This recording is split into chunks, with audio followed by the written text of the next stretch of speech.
Bonjour à toutes et tous et bienvenue sur la chaîne des Essentiels Photos.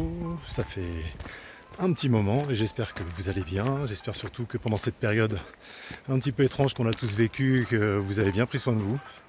Ça reste aussi un essentiel. Et j'espère que vous allez continuer à faire plein de photos.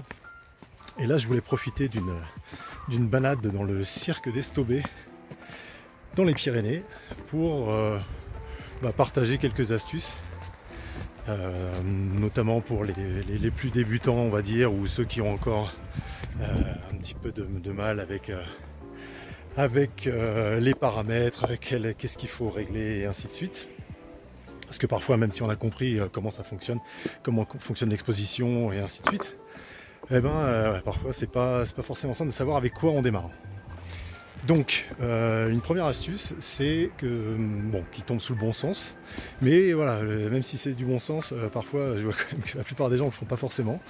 C'est lorsque vous arrivez dans un endroit et vous savez pertinemment que vous allez faire de la photo, n'attendez pas déjà de vous caler sur votre première image pour régler correctement votre appareil. Dès que vous arrivez, en fait, en général, de toute façon, les conditions d'ensoleillement varient, enfin rarement du tout au tout, même si effectivement ça peut arriver surtout en montagne, mais la plupart du temps ça peut se régler assez rapidement juste avec un des paramètres. Donc en gros ce qu'il faut faire, c'est que quand vous arrivez sur place, déjà vous prenez une première mesure d'exposition et vous calez correctement. Donc vous mettez votre diaph, donc si vous voulez faire pas mal de photos de paysage, donc avec une grande profondeur de champ, comme d'habitude, vous allez caler votre diaph à f8 par exemple, f8, f11 on va dire. Et après, voilà, vous positionnez votre vitesse. Là, par exemple, aujourd'hui, toutes les photos que j'ai fait et que je vous ferai voir un petit peu ou que je passerai en filigrane dans cette vidéo rapide là. En gros, j'étais positionné à F8 et toutes mes vitesses ont varié. En gros, j'étais autour de 500 centièmes de seconde et parfois je descendais à 350, parfois j'augmentais à 750.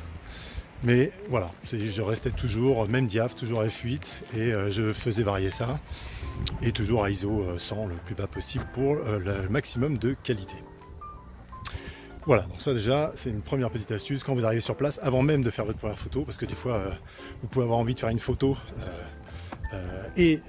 pile le moment où vous voulez le faire, vous n'êtes pas encore calé, vous perdez le temps et vous perdez pile le moment, la lumière, n'importe quoi, le rapace qui passe ou quoi que ce soit. Donc vous vous calez, même si le rapace c'est un petit peu autre chose parce qu'il y a encore des problématiques de vitesse, mais bon, voilà, vous arrivez, vous vous calez et déjà ça c'est un avantage. Après, en règle générale, il y a aussi un truc qui est pas mal à savoir, c'est que quand vous savez pas trop sur quoi vous allez partir en termes de paramètres, vous pouvez aussi, moi par exemple c'est ce que je fais, c'est un conseil, donc pareil, tout ça ce sont des astuces, des petits conseils, vous en faites ce que vous voulez, c'est pas obligatoire, mais si ça peut vous aider, justement c'est à ça que ça sert et c'est pour ça qu'ont été faits les essentiels photos. Mais par exemple il y a une chose que je fais moi qui est d'avoir en gros une sorte de réglage un peu pivot, c'est-à-dire que ce réglage là me permet d'aller un petit peu n'importe où. En gros, je me cale toujours, à défaut si je ne sais pas où je vais aller, je cale toujours mon diaph à 5.6 et la vitesse à 250 et ISO à 100. Ça c'est un peu mon point de départ. Après bien évidemment j'adapte selon quand je vois si la lumière, il y a un peu moins de luminosité, forcément je vais aller plus vers les 200, 400 ISO. Si je sais que je vais faire beaucoup de paysages, je vais me caler directement. Je vais caler directement mon diaph à F8.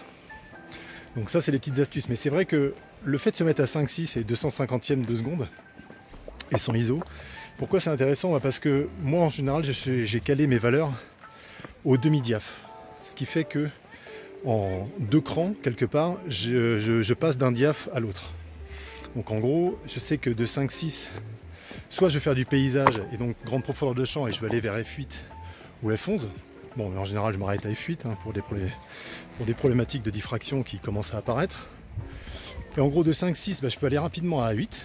Ou de 5.6, je peux aller rapidement à 4, voire même à 2.8, si je veux vraiment faire, par exemple, un gros plan sur une fleur ou ce genre de choses. Donc c'est un peu un point pivot qui est intéressant. Et voilà, ça, si ça peut vous aider, vous pouvez aussi le faire. Et la vitesse, c'est un peu la même chose. De 150e ou le 125e de seconde, ça permet déjà de faire, si tout est bien calé, vous pouvez déjà faire des photos, vous êtes sûr que vous n'aurez pas de flou. Ou alors, voilà, 125e, 250e au 500e pour aller un peu plus vite, voire au millième, pour essayer de choper des oiseaux et autres, même si ça peut être un peu limite, mais bon, c'est déjà pas mal. Ou alors 250e, 125e, 60e de seconde, voire un peu moins si vous voulez des effets de flou. Donc voilà, ça vous pouvez aussi vous caler sur une sorte de repère un peu pivot à vous, là, que c'est votre paramétrage de base et après vous l'adaptez et ça vous fait gagner un petit peu de temps. Ça aussi, ça peut être pas mal quand vous ne savez pas par quoi démarrer. Après, dernière petite astuce, puisque là c'était le cas aussi, je vous le ferai voir toujours en incrustation. Pensez quand vous cadrez, pensez toujours composition, pensez les lignes un peu directrices dans votre image, j'en parlerai dans un épisode si à l'occasion. Mais pensez toujours horizontal et vertical. Je sais bien qu'on a toujours tendance à soit être en horizontal quand on fait de la photo avec un réflexe, soit être plutôt vertical quand c'est avec le téléphone. En gros, que ce soit avec votre téléphone ou avec votre appareil photo, faites des cadrages horizontaux, faites la même scène verticale, pensez toujours à alterner et à voir les deux, parce que parfois en fait la composition va avoir beaucoup plus d'impact en vertical ou en horizontal. Et notamment dans les lignes de fuite, parfois on donne un peu plus d'espace dans un sens ou dans l'autre, ce qui fait que on donne beaucoup plus d'ampleur à l'image et on dirige beaucoup plus l'œil du spectateur par rapport à votre photo. Donc ça peut être intéressant, donc gardez toujours en tête, faites de l'horizontal et du vertical, ça c'est top. Voilà, bon, c'était juste une petite, un petit partage comme ça, parce que ça faisait longtemps et je me suis dit après tout, c'est pas plus bête de le faire aussi de ce format-là très simple et quand même plein j'espère de petites astuces pour vous. Donc je vous dis surtout, faites bien gaffe à vous, continuez à prendre bien soin de vous et les gestes barrières, sortez couverts et faites plein de belles photos et je vous dis à bientôt. Ciao.